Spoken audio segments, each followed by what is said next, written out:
Welcome to the Chronological One-Year Bible, May 20th.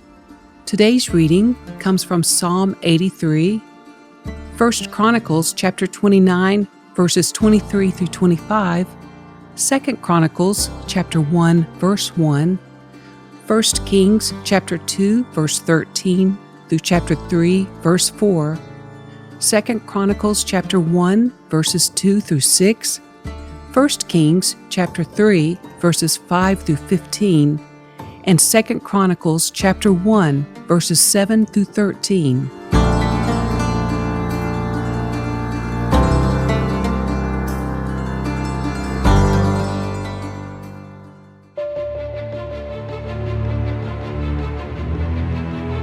O God, do not be silent. Do not be deaf. Do not be quiet, O God. Don't you hear the uproar of your enemies? Don't you see that your arrogant enemies are rising up? They devise crafty schemes against your people. They conspire against your precious ones. Come, they say, let us wipe out Israel as a nation. We will destroy the very memory of its existence. Yes, this was their unanimous decision. They signed a treaty as allies against you. These Edomites and Ishmaelites, Moabites and Hagrites, Gibeonites, Ammonites and Amalekites, and people from Philistia and Tyre. Assyria has joined them too and is allied with the descendants of Lot. Do to them as you did to the Midianites, and as you did to Sisera and Jabin at the Kishon River. They were destroyed at Endor, and their decaying corpses fertilized the soil. Let their mighty nobles die as Oreb and Zeb did. Let all their princes die like Zebah and Zalmunna. For they said, let us seize for our own use these pasture lands of God. O my God, scatter them like tumbleweed, like chaff before the wind, as a fire burns a forest, and as a flame sets mountains ablaze. Chase them with your fierce storm, terrifying them with your tempest. Utterly disgrace them until they submit to your name, O Lord. Let them be ashamed and terrified forever. Let them die in disgrace. Then they will learn that you alone are called the Lord, that you alone are the Most High, supreme over all the earth.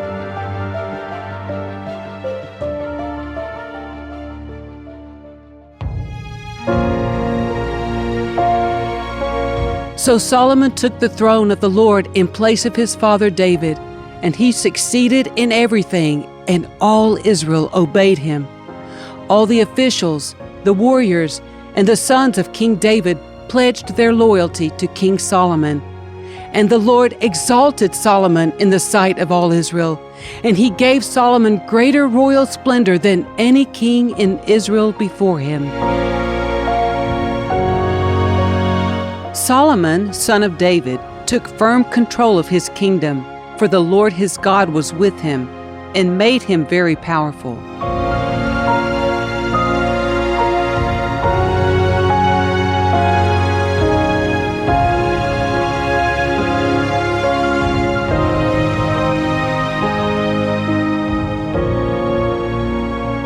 One day, Adonijah, whose mother was Haggith, came to see Bathsheba, Solomon's mother. Have you come with peaceful intentions? She asked him. Yes, he said. I come in peace. In fact, I have a favor to ask of you. What is it? She asked. He replied, as you know, the kingdom was rightfully mine. All Israel wanted me to be the next king. But the tables were turned, and the kingdom went to my brother instead. For that is the way the Lord wanted it. So now I have just one favor to ask of you. Please don't turn me down. What is it? She asked. He replied, speak to King Solomon on my behalf, for I know he will do anything you request. Ask him to let me marry Abishag, the girl from Shunem. All right, Bathsheba replied. I will speak to the king for you. So Bathsheba went to King Solomon to speak on Adonijah's behalf. The king rose from his throne to meet her, and he bowed down before her. When he sat down on his throne again, the king ordered that a throne be brought for his mother, and she sat at his right hand. "I have one small request to make of you," she said. "I hope you won't turn me down." "What is it, my mother?" he asked. "You know I won't refuse you." "Then let your brother Adonijah marry Abishag, the girl from Shunem," she replied. "How can you possibly ask me to give Abishag to Adonijah?" King Solomon demanded. "You might as well ask me to give him the kingdom. You know that he is my older brother, and that he has Abiathar the priest and Joab son of Zeruiah on his side." Then King Solomon made a vow before the Lord, "May God strike me and even kill me if Adonijah has not sealed his fate with this request. The Lord has confirmed me and placed me on the throne of my father David. He has established my dynasty as he promised. So as surely as the Lord lives, Adonijah will die this very day." So King Solomon ordered Benaiah, son of Jehoiada, to execute him, and Adonijah was put to death. Then the king said to Abiathar the priest, "Go back to your home in Anathoth.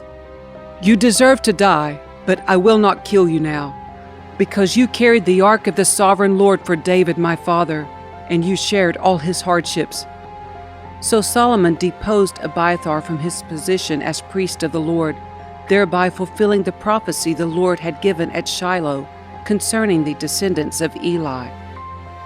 Joab had not joined Absalom's earlier rebellion, but he had joined Adonijah's rebellion. So when Joab heard about Adonijah's death, he ran to the sacred tent of the Lord and grabbed onto the horns of the altar. When this was reported to King Solomon, he sent Benaiah, son of Jehoiada, to execute him. Benaiah went to the sacred tent of the Lord and said to Joab, "The king orders you to come out." But Joab answered, "No, I will die here." So Benaiah returned to the king and told him what Joab had said. "Do as he said," the king replied. "Kill him there beside the altar and bury him. This will remove the guilt of Joab's senseless murders from me and from my father's family. The Lord will repay him for the murders of two men who were more righteous and better than he. For my father knew nothing about the deaths of Abner, son of Ner, commander of the army of Israel, and of Amasa, son of Jether, commander of the army of Judah. May their blood be on Joab and his descendants forever. And may the Lord grant peace forever to David, his descendants, his dynasty, and his throne." So Benaiah, son of Jehoiada, returned to the sacred tent and killed Joab, and he was buried at his home in the wilderness. Then the king appointed Benaiah to command the army in place of Joab, and he installed Zadok the priest to take the place of Abiathar.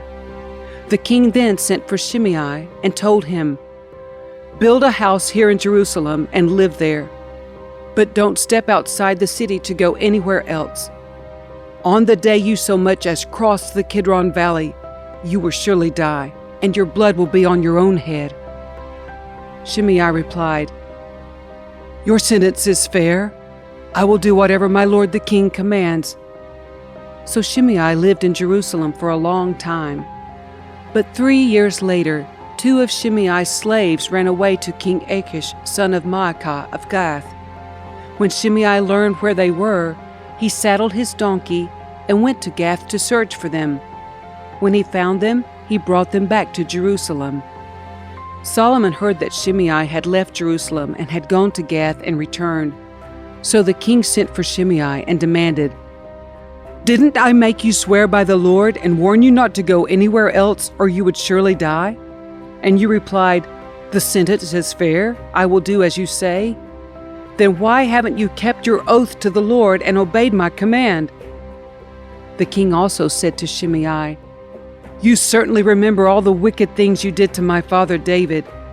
May the Lord now bring that evil on your own head. But may I, King Solomon, receive the Lord's blessings, and may one of David's descendants always sit on this throne in the presence of the Lord." Then, at the king's command, Benaiah, son of Jehoiada, took Shimei outside and killed him. So the kingdom was now firmly in Solomon's grip.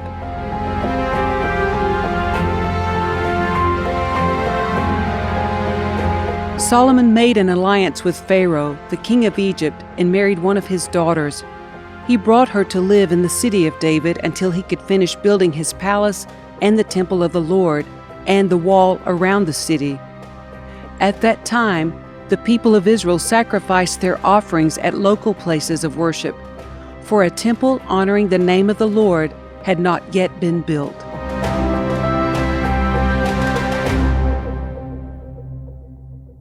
Solomon loved the Lord and followed all the decrees of his father David, except that Solomon too offered sacrifices and burned incense at the local places of worship.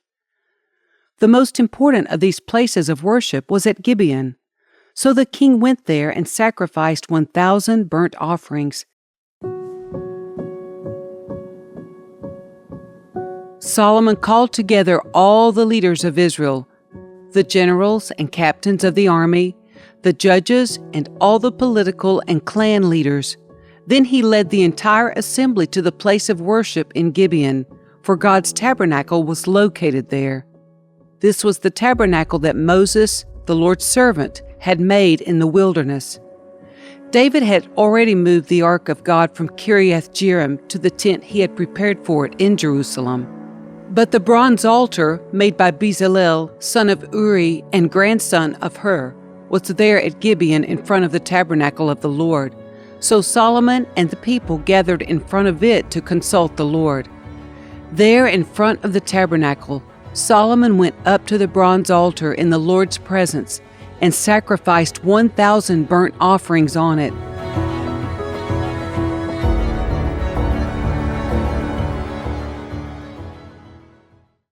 That night, the Lord appeared to Solomon in a dream, and God said, "What do you want? Ask, and I will give it to you." Solomon replied, "You showed great and faithful love to your servant, my father David, because he was honest and true and faithful to you.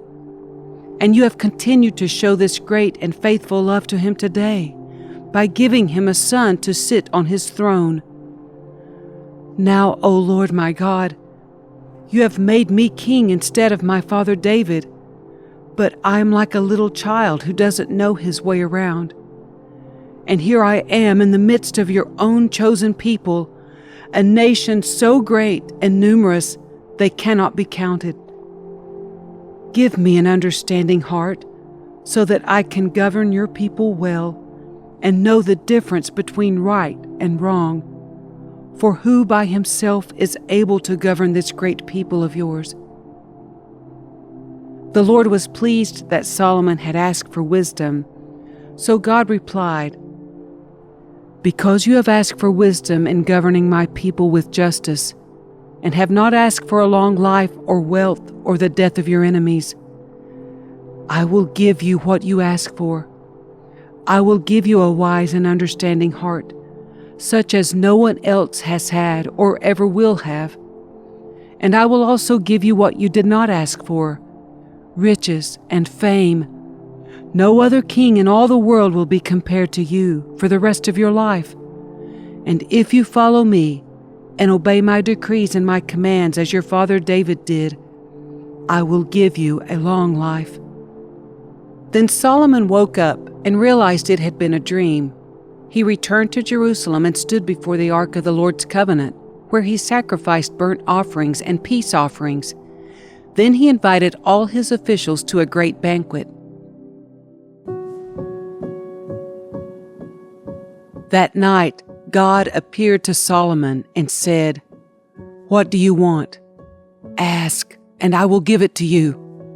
Solomon replied to God, "You showed great and faithful love to David, my father, and now you have made me king in his place. O Lord God, please continue to keep your promise to David, my father, for you have made me king over a people as numerous as the dust of the earth. Give me the wisdom and knowledge to lead them properly, for who could possibly govern this great people of yours?" God said to Solomon, "Because your greatest desire is to help your people, and you did not ask for wealth, riches, fame, or even the death of your enemies, or a long life, but rather you ask for wisdom and knowledge to properly govern my people. I will certainly give you the wisdom and knowledge you requested, but I will also give you wealth, riches, and fame such as no other king has had before you or will ever have in the future." Then Solomon returned to Jerusalem from the tabernacle at the place of worship in Gibeon, and he reigned over Israel.